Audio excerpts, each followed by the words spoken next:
So I grow a lot of my own herbs here. So this is some lemon thyme that we have right here. So we're going to utilize on today's cooking. It's amazing. Got some flat leaf parsley.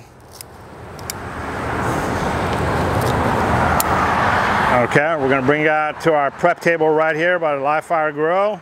All right. Time to light the fire.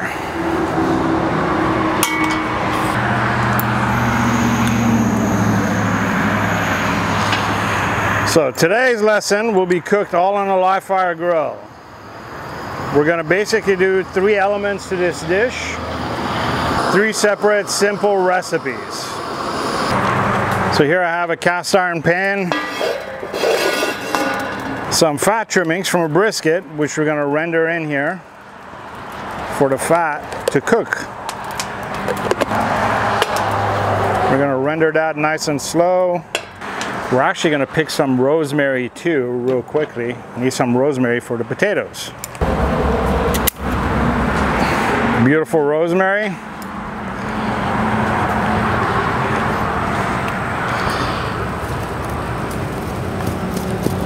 And some garlic. I'm crushing it with the flat part of my blade and just hitting it once. That releases all the oils and makes it easier to remove the skin off of the garlic. Quick rough chop. Man, I wish you could smell this. It's got such an amazing aroma. Fresh garlic like this is amazing. So for the sauté cabbage, I have basically a coleslaw mix right here that has sunflower microgreens in it, red cabbage, green cabbage, some julienne carrots, and we're gonna throw some fresh tomatoes in there, which I'm gonna cut in little wedges. And that's the last thing I'll add to the cabbage mix when we're cooking, because it's fresh tomato. I don't want them to get too cooked. I want them to have some of that beautiful meatiness instead of cooking them down to a tomato paste. And for our cabbage, I have some ponzu sauce, which is a combination of lemon juice or lime juice with soy sauce. I like using low sodium soy sauce so that way it doesn't become too salty. So that's a great way to go. I will have the recipe on the ratio of how much lime or lemon juice to soy sauce at the end of the video. So I took a whole chicken and I marinated it overnight with some Jamaican jerk seasoning, which again we'll have the recipe on how to make that jerk seasoning at the end of the YouTube video. As you can see, I'm putting some thyme underneath the chicken when we're cooking it.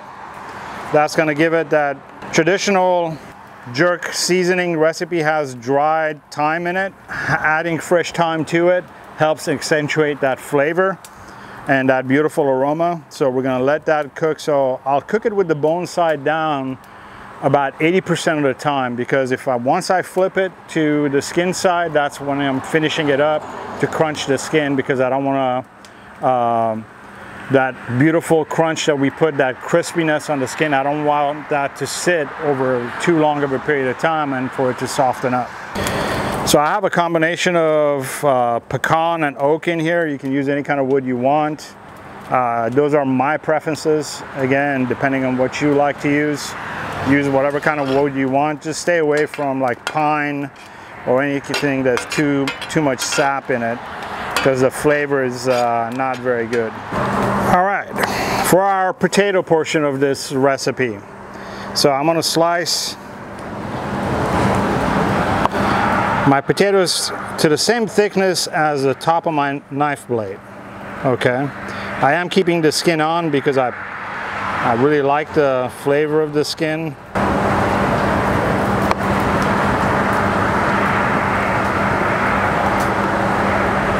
Here we have some flat leaf Italian parsley. So just a quick rough chop, that's all we need.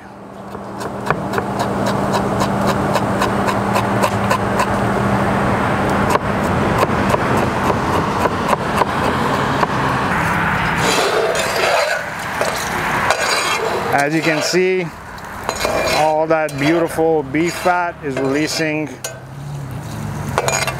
the oils. And we want to do this at a controlled low heat. You don't want to burn it. So if it's too close to the fire and if it's too hot, remove it a little bit. It's cast iron. It does heat up pretty quick. So it is also a slow process.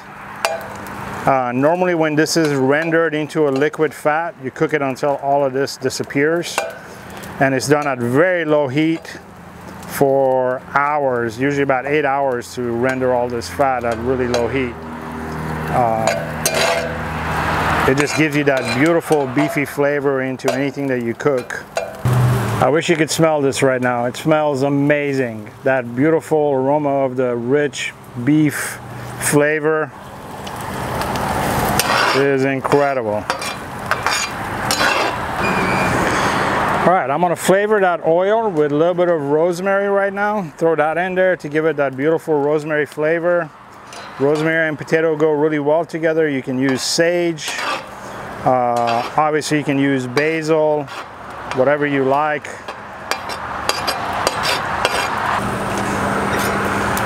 All right, let's check on our chicken real quickly. Look at that beautiful color.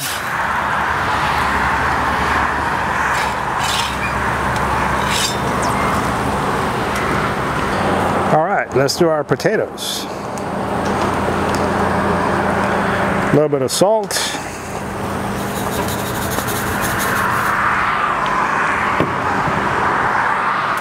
A little bit of pepper.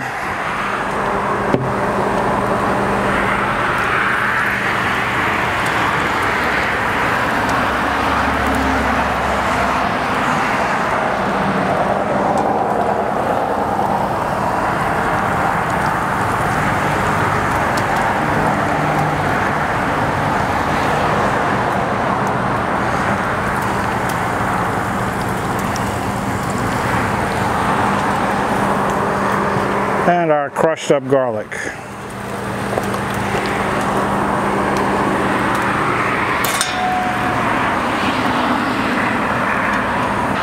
All right, you see how nicely the potatoes are sizzling right now?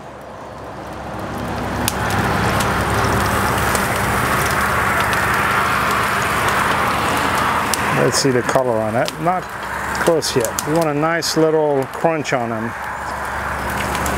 They will cook a lot quicker when they're baked already or boiled, so you don't have to go as high on them. You're just going to make sure that they have a nice little crunch on them when you're cooking it.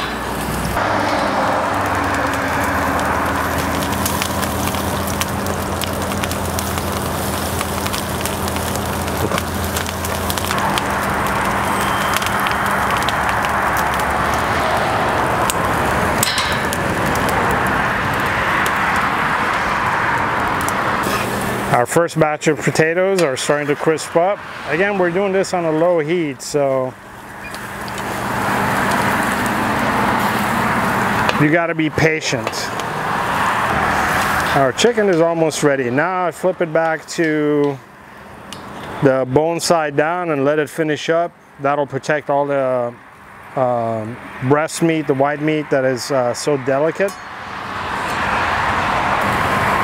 I know this potato is done because it's nice and crunchy right now.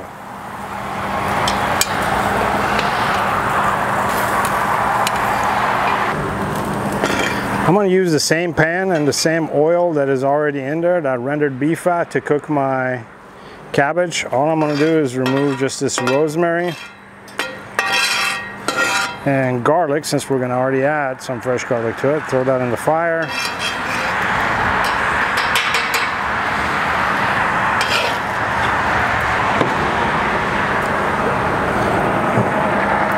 And throw our cabbage in there, our garlic. There's already plenty of salt in there. We'll just add a little bit of pepper.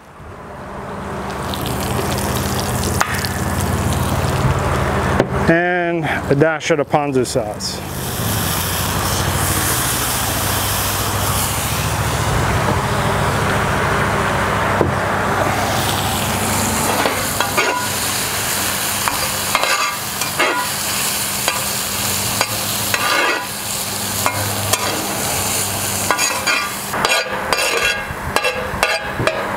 remember we said we're going to add our fresh herb to it last, a little bit of parsley.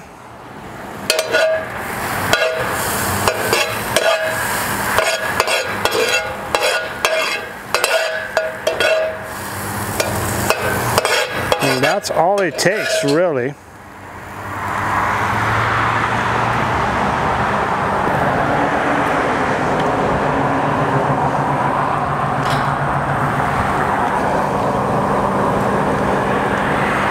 I'm going to add my tomatoes in there last, but a little bit of parsley in there. That's going to go as a garnish. Just quickly for 30 seconds in the pan, just to warm them up. That's it.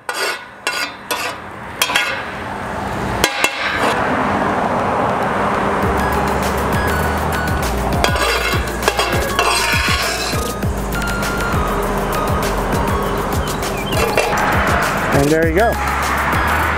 You have yourself a beautiful live fire cooked meal. Remember, my friends, always cook with love.